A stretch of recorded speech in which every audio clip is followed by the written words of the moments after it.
Усім прывітанне, з вами Зміцер Лукашук, і мы працягваем абмяркоўваць падзеі ў Беларусі і за яе межамі ў нашым супольным праекце Еўрарадыё і Е-прамовы. Працягваем абмеркаванне, бо это нас ужо не першы сёння эфір са спецпрадстаўніком Святланы Ціхановскай па выбарах Александром Шлыкам. Добрый день, Александр. Добрый день, Зміцер. Ну что ж, подставай для нашай сённяшняй размовы стала учорашняе абмеркаванне, так бы мовіць, беларускага пытання ў парламенцкай асамблеі Савета Еўропы. Па выніках гэтага абмеркавання было прынята дзве рэзалюцыі. Адна тычылася выбараў, беларускіх выбараў. Што вы скажаце, ваша ацэнка гэтай рэзалюцыі? Да, на самом деле это довольно важное событие в международной повестке дня. Очень редко обсуждаются резолюции по Беларуси в рамках Совета Европы, а еще реже обсуждаются целые две резолюции. Первая из принятых, и они вчера были не только обсуждены, они были еще и приняты вчера, подавляющим большинством голосов, кстати. Первая резолюция касается нарушений прав человека и необходимости международного расследования. А вторая резолюция касается именно реформы проведения выборов в Беларуси. Я думаю, сегодня мы больше будем о этой второй резолюции разговаривать. Ну, паколькі вы спецпрадстаўнік менавіта па выбарах, то, безумоўна, больш, конечно, нас цікавіць абедзве, але гэта вам бліжэй па тэме.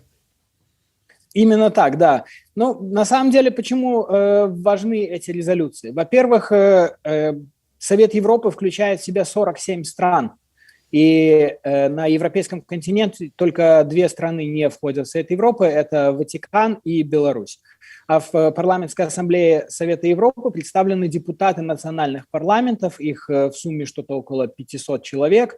Ну, конечно, на заседаниях присутствует меньше, и в комитетах профильных тоже занимаются особенными вопросами тоже меньше представителей.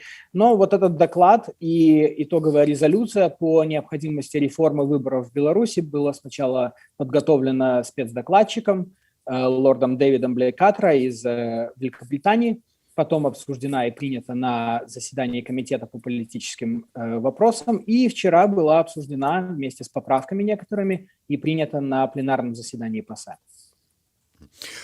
Вот все ж таки давайте больш падрабязна, тому что можа быць сухая мова гэтых рэзалюцый, но не зусім адпавядае там настрою ці там, скажем, тое, что там, як кажуць, паміж радкоў записано. Як вы оцениваете, ну, в смысле, вот як вы читаете эту резолюцию, что вам подаецца там важным? Во-первых, в резолюции о выборах есть три самых важных элемента. Первое – это то, что признается, что сфальсифицированные выборы 2020 года послужили толчком и первопричиной продолжающегося политического, экономического, правозащитного кризиса в Беларуси.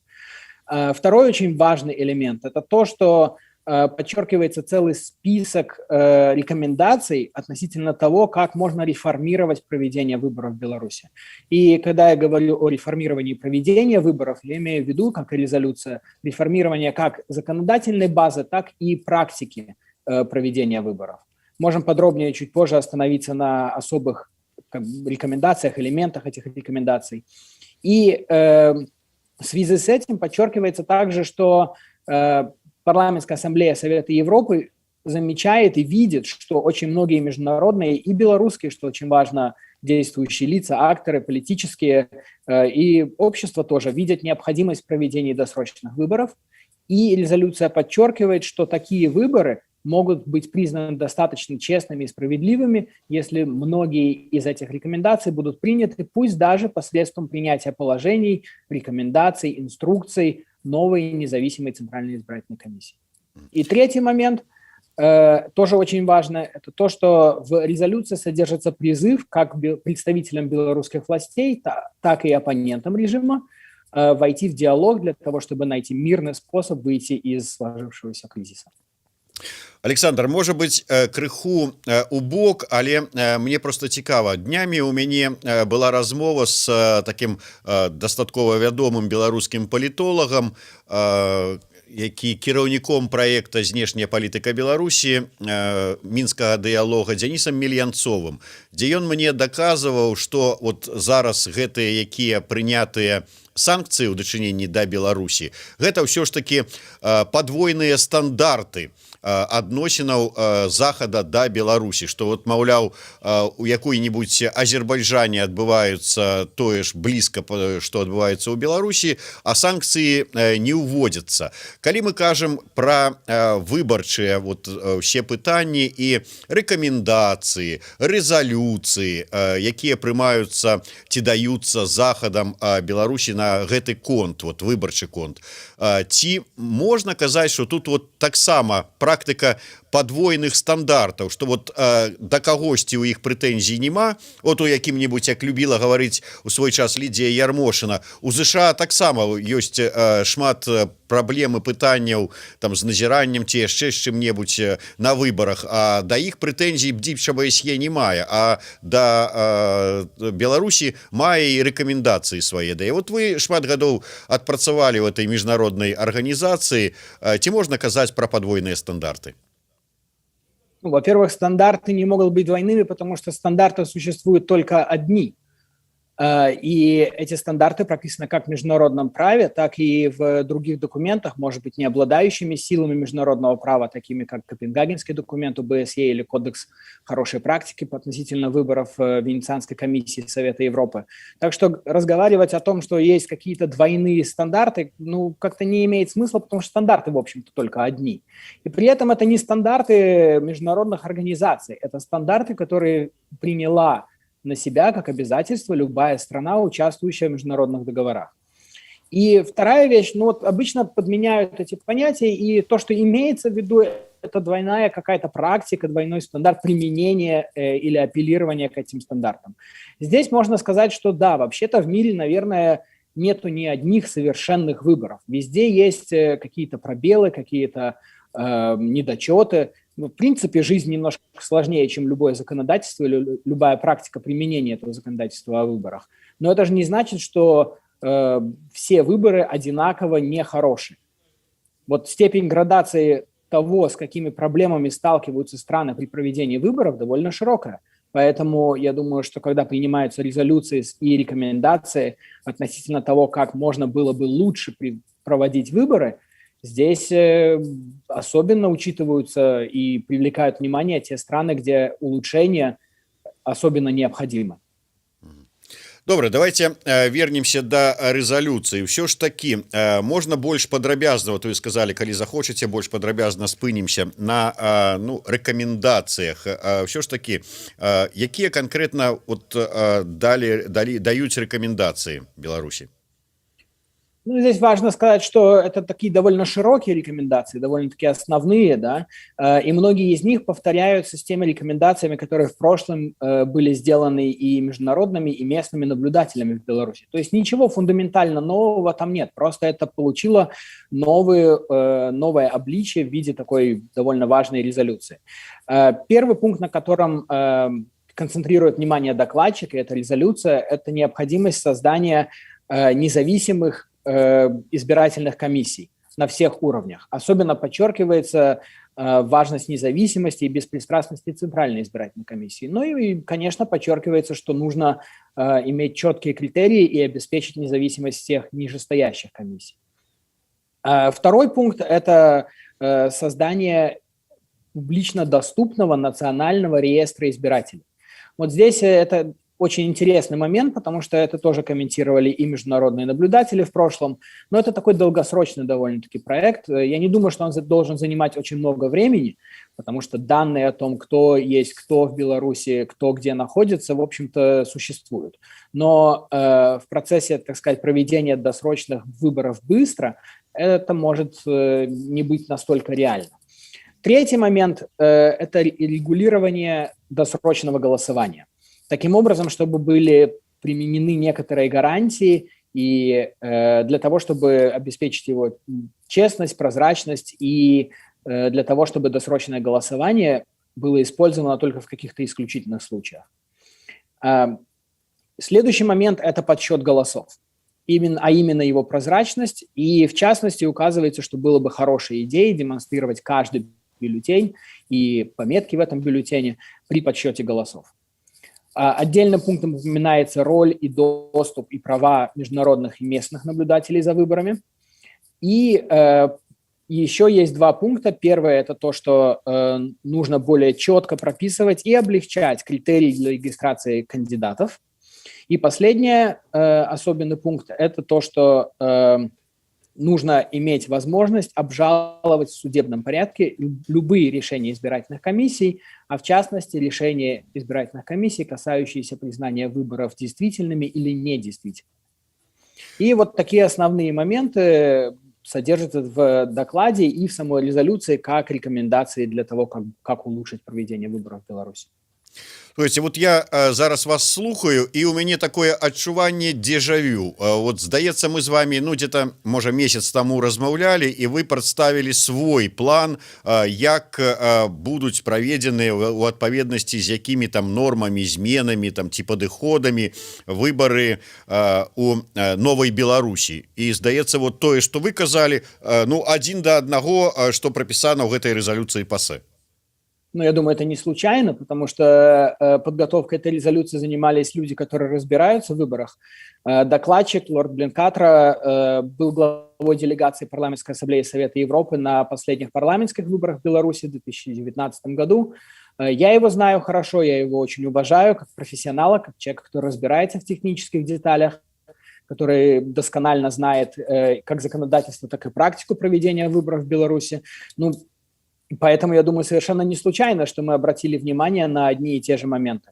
И помимо этого, конечно, у нас были и дискуссии, и обсуждения, и в некоторых вещах у нас могут быть разные несколько подходы, но в основном мы, в общем-то, согласны друг с другом, поэтому нет ничего странного, что и я говорю об этих аспектах проведения выборов и резолюция ПАСЕ. Слухайте, вот Александр, цікавы каментар зараз прыйшоў до нас на YouTube. Мы з вами у свой час абмяркоўвалі про тое, каб вот была празрыстасць падліку галасоў.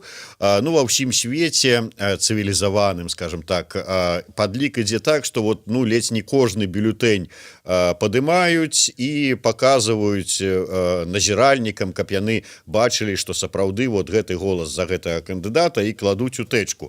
Ёсць іншая чалавека вот прапанова, цитую на мове оригинала. Можно ли организовать выборы, в которых граждане могут проверять, что их голоса засчитаны? Например, голосующий от бюллетеня отрывает клочок бумаги с кодом. На этом клочке ставится печать комиссии. Далее избиратель проверяет в интернете отчет, в котором по коду узнает, что напротив его кода стоит фамилия кандидата, за которого тот отдал свой голос. Вот так вот хитро. Як вам такая инициатива? Ну, это не первый раз, что я слышу такое предложение. Как вы знаете, после того, как мы опубликовали первые проекты положений для проведения досрочных или новых выборов, мы собираем комментарии, и один из комментариев – это на самом деле вот именно такой. Давайте сделаем так, чтобы на бюллетенях и на корешках от них были коды, и потом можно было проверять, как засчитан этот голос. Проблема здесь, в общем-то, фундаментальная с тем, что существует обязательство и международная норма, в международном праве, кстати, о том, что нужно сохранять и обеспечивать тайну голосования. Ну, это, в общем, короткий ответ, да. Более длинный ответ в том, что почему вообще тайна голосования так важна. Тайна голосования важна по двум причинам. Первая в том, что нужно как можно сильнее, как можно строже обеспечить невозможность давления или принуждения к голосованию за какого бы то ни было кандидата. Вот если человек может после подведения итогов проверить, как засчитан голос его или ее, ну, значит, и тот человек, и он может это скопировать, может быть, это может показать тому, кто его заставлял голосовать за этого или другого кандидата. Здесь открываются возможности для давления, для подкупа, для чего бы то ни было. И второй момент – это то, что, вы знаете, не все люди готовы публично рассказывать, за кого они голосуют на выборах. Их выбор может быть далеко не самым популярным в их сообществе, даже в их семье. И вот тайна голосования обеспечивает для них возможность принять решение и проголосовать именно за того кандидата, который им больше всего и нравится.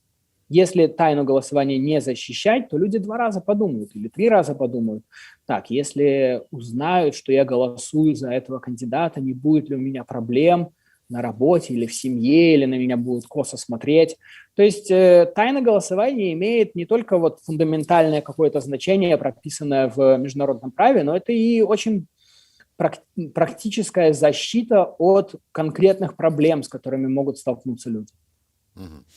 Добра, ну да, в прынцыпе, ну ведаеце, ідэальных сістэм, наколькі вот ўсё ж таки я ведаю, няма, і заўсёды можна знайсці нейкую лазейку для того, каб нешта парушыць ці нешта не так зрабіць, як задумывалі распрацоўшчыкі. Але давайте вернемся да рэзалюцыі ПАСЕ. Ведаеце, зараз у беларускім грамадстве такое стаўленне да рэзалюцый розных замежных еўрапейскіх, там, заходніх інстытуцый такое. Ну што, у чарговы раз выказалі глыбокую занепакоенасць, у чарговы раз вот нешта там параілі. А што далей? Вот вы сказалі, вельмі важная рэзалюцыя. А што далей?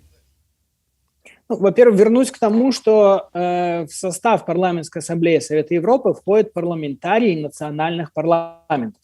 То есть они не избираются в парламентскую ассамблею вот как отдельно стоящий орган, да? Они заседают в своих домашних парламентах, и они выполняют функцию представительства этих самых домашних своих местных парламентов на международном уровне. То есть значит, что большая часть их работы проводится именно у себя в странах. В демократических странах правительство подотчетно парламенту. И когда будет возникать вопрос о том, как должны правительства стран-членов Совета Европы реагировать на происходящее в Беларуси, как они должны выстраивать отношения с Беларусью, как они должны выстраивать видение будущего Беларуси, те парламентарии, которые заседают в своих парламентах, будут задавать вопрос своим правительствам и задавать им курс на то, чтобы поддерживать демократические преобразования в Беларуси, поддерживать расследование пыток и нарушений прав человека в Беларуси, поддерживать идею переговоров как мирного выхода из кризиса и поддерживать идею проведения досрочных выборов. И это очень важно, потому что это будет иметь на самом деле очень конкретные результаты, но начало для этого положено именно вот таким инструментом в межпарламентском органе. Якія ўсё ж таки канкрэтныя вынікі, вот вы кажаце, у сваіх там ужо нацыянальных парламентах, да пытанні да свайго нацыянальнага кіраўніцтва, і будзе мець канкрэтныя вынікі. Якія канкрэтныя вынікі на фоне таго, што, здаецца, ужо знешняя палітыка наша перастала быць шматвектарнай, закрыліся ад захаду, залезлі ў адзін акоп з Крамлём і вырашылі ваяваць разам там з усім калектыўным захадам і з ЗША асабліва, і такім чынам, ну, такое адчуванне, што там сабе іншыя дзяржавы заходнія, там нацыянальныя парламенты ці лідары кажуць, ці якое меркаванне маюць, для афіцыйнага Мінска гэта неяк вот, ну, як кажуць, па барабане. Вот, і што, вот якія вынікі? Я думаю, Дмитрий, вы в конце своего вопроса пришли именно к тому, что я хотел озвучить, что когда вы говорите, что переориентировали внешнюю политику, закрылись от Запада, да, официальные власти, можно так о них сказать, но это же ведь не значит, что белорусское общество закрылось от Запада, от друзей Беларуси, от стран, которые поддерживают демократические преобразования. И на самом деле, мне кажется, здесь очень важно понимать, что такие резолюции принимаются не в интересах правительств, а в интересах людей, а в интересах граждан. И из того конкретного, что можно ожидать от таких резолюций, это то, что некоторые страны будут иметь основания, желание и возможность служить медиаторами, посредниками, может быть, организовать площадки для переговоров между народом Беларуси и представителями власти. Я вот чаму ўсё ж таки звярнуў вашу увагу, таму што сапраўды беларусы зараз вельмі занепакоеныя сітуацыяй і адносінаў паміж Беларусію і Расіяй, чым это можа скончыцца.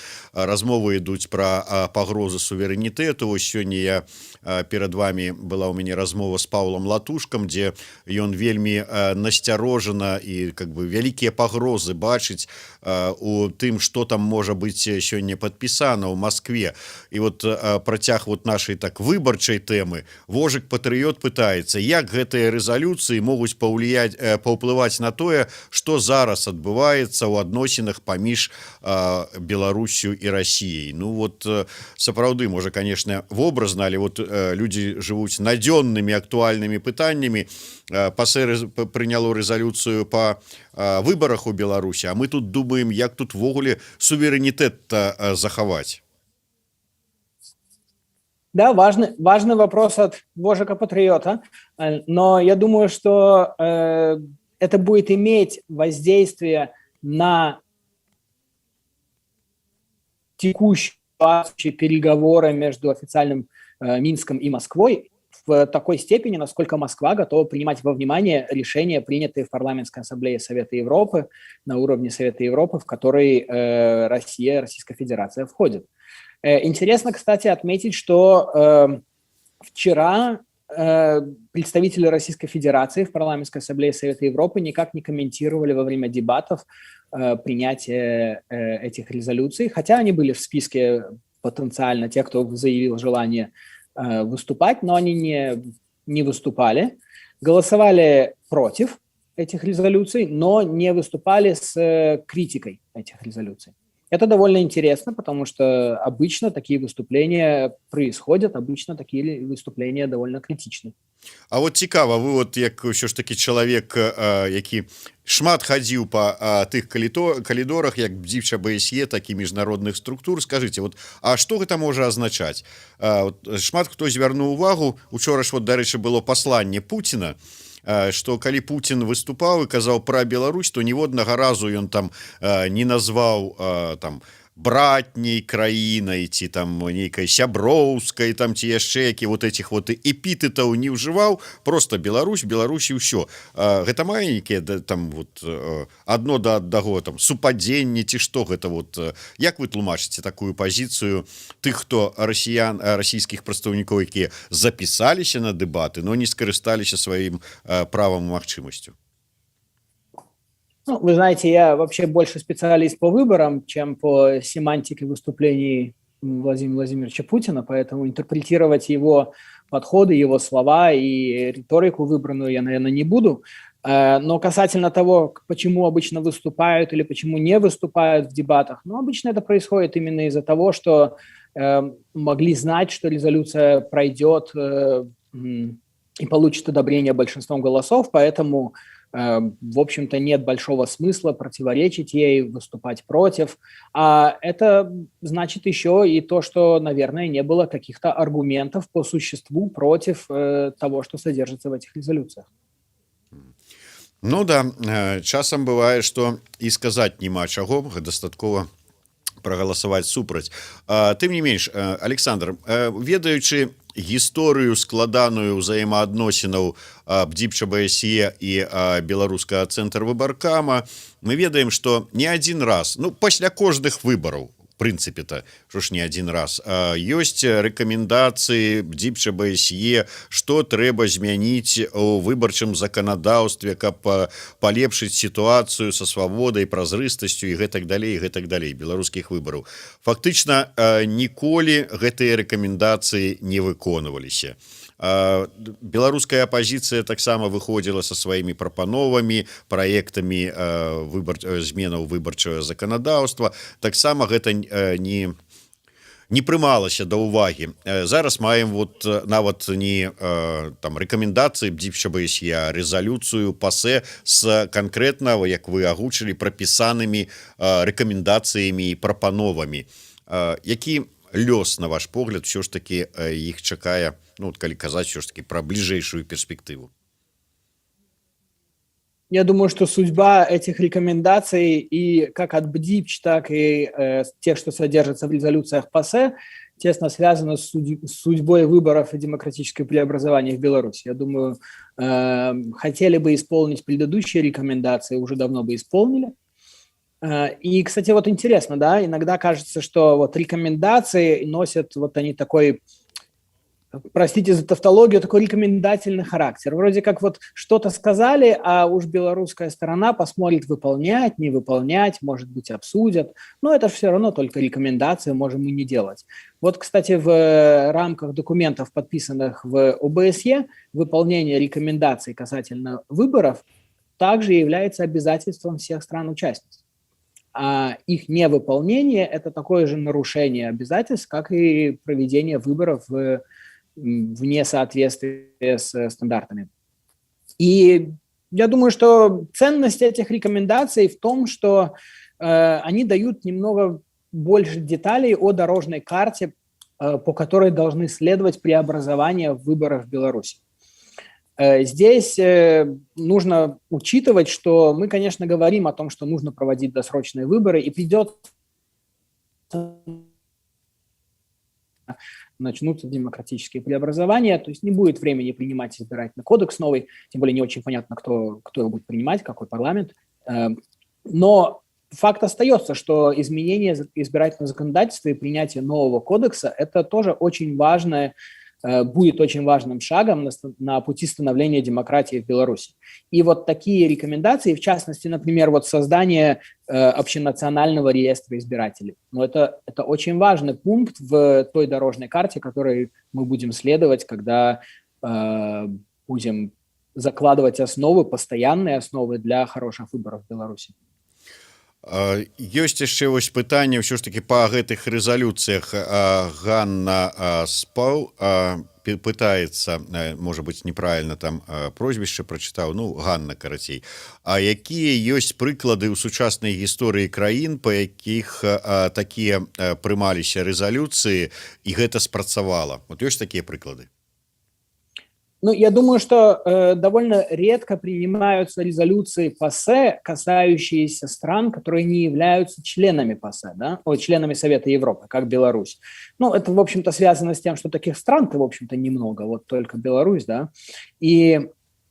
Но есть так называемый мониторинговый механизм в рамках Совета Европы и в рамках ПАСЕ. Да? Этот механизм запускается, когда у депутатов в Парламентской ассамблее Совета Европы возникает заинтересованность в том, чтобы разобраться немножко больше в тех проблемах, которые они видят, может быть, сделать некоторые рекомендации относительно того, как ситуацию можно исправить.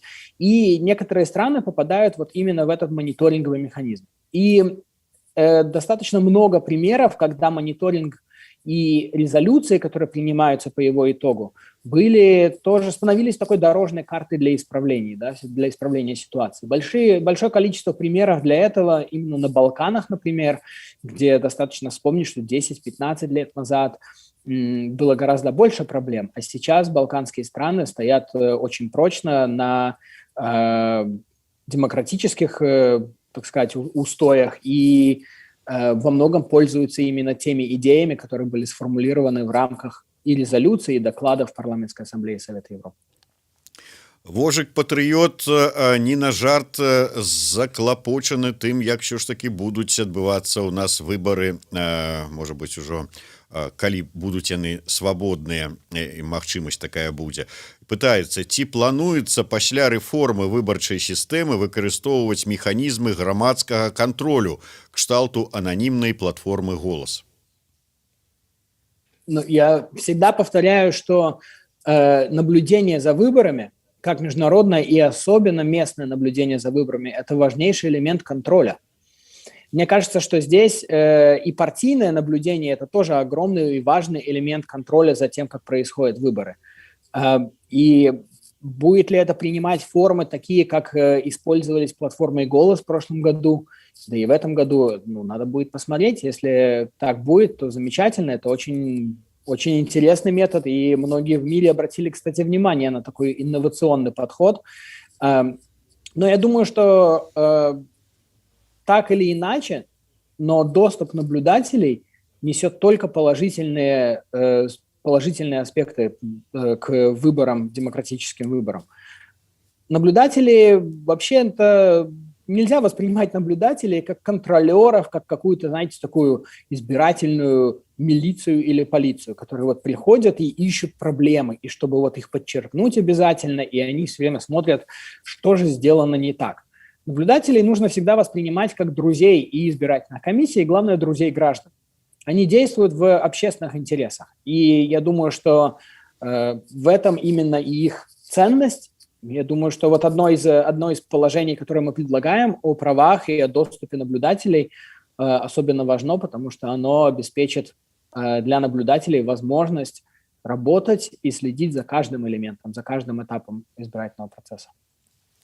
Я яшчэ раз хочу вярнуцца да тэмы працягу, чаго чакаць пасля прыняцця гэтай рэзалюцыі. Вы ўжо сказалі, што дэпутаты парламенцкай асамблеі яны выказалі сваё меркаванне, зараз будуць там на нацыянальным узроўні тармашыць сваё кіраўніцтва і розныя інстытуцыі, каб гэтыя рэкамендацыі неяк ўсё ж такі ў адпаведнасці з імі палітыка дзяржавы выпрацоўвалася. Але сама парламенцкая асамблея, рэзалюцыя прынятая, там, скажем, пройдзе там месяц, паглядзяць, што ніякім чынам Беларусь не адрэагавала. А можа ўвогуле там зараз выступіць з заявай альбо старшыня цэнтрвыбаркама беларускага, альбо яшчэ хто-небудзь і скажа што-небудзь кшталту не лезьце ў нашы ўнутраныя справы і гэтак далей. Ўсё ж такі, якой далей вы ад менавіта міжнароднай структуры, пасэці, яшчэ якой-небудзь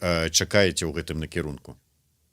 Хороший вопрос, Дмитрий, потому что когда принимаются резолюции, автоматически запускается еще один механизм того, что докладчики, которые подготовили эти резолюции, не забывают про тему своей резолюции, и они продолжают в течение года отслеживать развитие ситуации и помогать членам Парламентской ассамблеи Совета Европы, а значит депутатам национальных своих парламентов, помогают им формулировать свое мнение, видение ситуации, которая будет складываться в ближайшее время. Я думаю, что, кстати, интересный момент, что по резолюции о нарушениях прав человека были внесены несколько поправок, довольно серьезных поправок на пленарное заседание, на пленарное обсуждение, и внесены они были депутатами из украинского парламента. Это довольно важный момент, потому что я думаю, что они показали свою точку зрения, свою обеспокоенность ситуации в Беларуси, и я уверен, что по возвращении в Киев они будут поднимать этот вопрос и в украинском парламенте тоже. І на заканчэнне, можа быць, все ж таки крыху не па тэме, але як чалавек, які па выбарах спецыялізуецца, ведае ўсю гэтую кухню, можа быць, вы і ў інаўгурацыях таксама разбіраецеся. Вось Павел Латушка прапанаваў тэрмінова Святлане Ціхановскай уступіць у пасаду прэзідэнта, правесці інаўгурацыю. Як вы ставіцеся да этой ініцыятывы? Як бы вы яе бачылі? Честно говоря, я не могу ее никак видеть, потому что видеть это может только Светлана Тихановская, и, может быть, Павел Павлович Латушка каким-то образом видит это. Но я думаю, что этот вопрос вам лучше всего задать и Светлане Тихановской. Но что я могу сказать? Вы знаете, как человек, который наблюдает за тем, что происходит, да, и читает новости, у меня складывается впечатление, что Светлану Тихановскую уже в многих странах принимают как белорусского лидера. Она встречается и с премьер-министрами, и с президентами, и с министрами иностранных дел, и участвует и в международных обсуждениях, и отношение к ней, в том числе на тех звонках, на которых я присутствовал, вполне себе как к демократически избранному лидеру страны. То есть можно уже и покуль что без инаугурации обойтись. Я думаю, что решать Светлане Тихановской. Я думаю, что очень много будет зависеть от того, как будет развиваться ситуация в ближайшее время, но я уверен, что этот вопрос же возник не сегодня утром в интервью Павла Павловича Латушка. Я помню, были обсуждения на эту тему уже некоторое время назад. Так что я думаю, что ответы и реакции, и какие-то сценарии уже давно сформулированы, и ответы должны быть соизмеримы тому, что происходит. От недарэмна вы так шмат гадоў працавалі у структурах міжнародных, навучыліся так вот гаварыць, як это, на дыпламатычнай мове, говорится, а скажы что-нибудь по-дыпламатычнаму. Вот і сказаў. Дзякуй вялікі, тым не менш, спадар Александр. Я нагадаю, што з намі на сувязі быў спецпрадстаўнік Святланы Ціханаўскай па выбарах Александр Шлык. Зміцер Лукашук працаваў для вас у сумесным праекце Еўрарадыё і Е-прамовы. До сустрэчы.